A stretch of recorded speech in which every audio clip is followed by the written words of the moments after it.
Hello and welcome to the video. Before we get started, if you'd like to provide input on future content and get our weekly newsletter, click on our survey.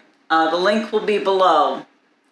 We also have a report on Ethereum 2, along with a bonus report on why you should learn Solidity now. Again, the link will be below. Now on to the video, and thank you. Okay, so today we're going to talk about the next part of this, which is mutable states. And they have two types. They have immutable and mutable. So look at this example here. They talk about let. These are immutable. Once you set these, you cannot change them. So these, on the other hand, you can change. These are mutable. So if you do mutable, if you have mutable vars, you can set them simply. This is a concatenation. Here's your pair. And you can see this is your update rule, which is your append, or it could be an add, whatever it is. The assignment is generally colon equals, which we see in other languages. And the plus equal, this is again a common operator. It's just saying take what you have, num2, and add 40 to it. So this would then be 42. And this would be whatever text is, and with X, Y, Z appended. Reading. Now, they kind of gets a little confusing. So let's look at this part here. Var versus let. The only difference in the syntax, of course, is let versus var. However, with the let, each occurrence is 0. Every time you see X, it's 0. And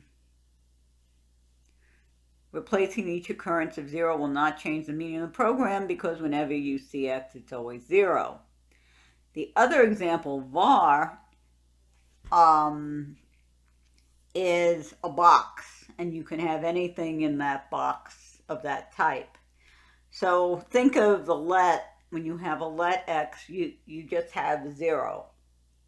When you have var X, it means we have a box, and it can have 0 in it. It can have 5 in it. It can have any natural number in it. That's the difference.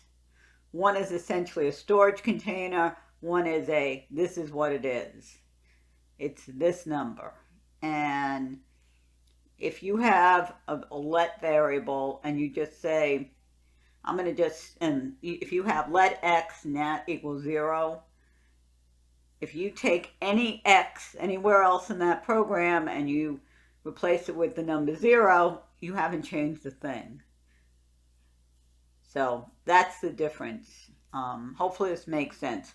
One is an actual number, and one is a box that holds a number. I think that's a good way of thinking about it. And of course, if you're an experienced programmer, you understand that because you've been dealing with variables for so long. Now, declaring X as a mut, we can then use Y. So we can say let Y equals a variable. This is, var is much more readable, so you're not generally going to do this.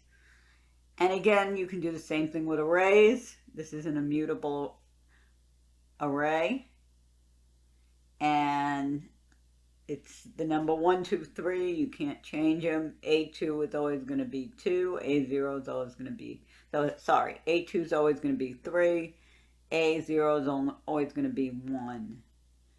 And the way you deal with arrays, you have to import. They have a library for that.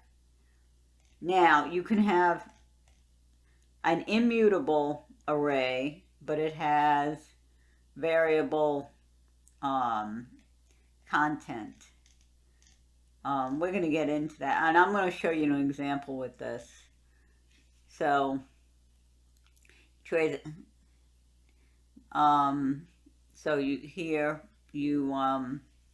in general, each array allocated by a program will contain a varying number of varying elements. Without mutation, we need a way to specify this all at once, so hence the tabulate, and I'll show you that in a minute. Mutable arrays are ones that can change. So A is immutable, but it's of type var net, which means that you could you can change any of these. And I believe this is the let's see, so you have this. This is an example of declaring it. Let's see. Is this declaring the immutable and non-consistent size? So you can use this array in it. So a mutable array of a constant size is this example here. And of course, you can set any of these.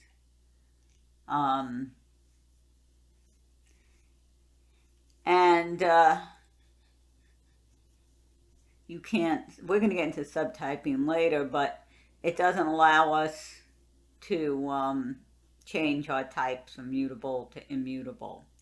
So let's finish with this example here, and this is based on this here, where you have two immutable arrays, but you want to tabulate using the first array. So this says, here's our first array. Our second array is going to say, well, if I equals 2 or I equals 5, we're going to define it to be that item in the array times the number. So item 2 is 3, and it's going to be times 3. That should be 9. Item 5, 0, 1, 2, 3, 4 is going to be 7, and 7 times 5 is 35. So we've changed it, even though they're both immutable, and that's the point they make in this section. So let's have a look at this. Let's deploy it. I think it should deploy. And yeah, because what happens with the Motoko playground is the canister kind of goes away after a period of time.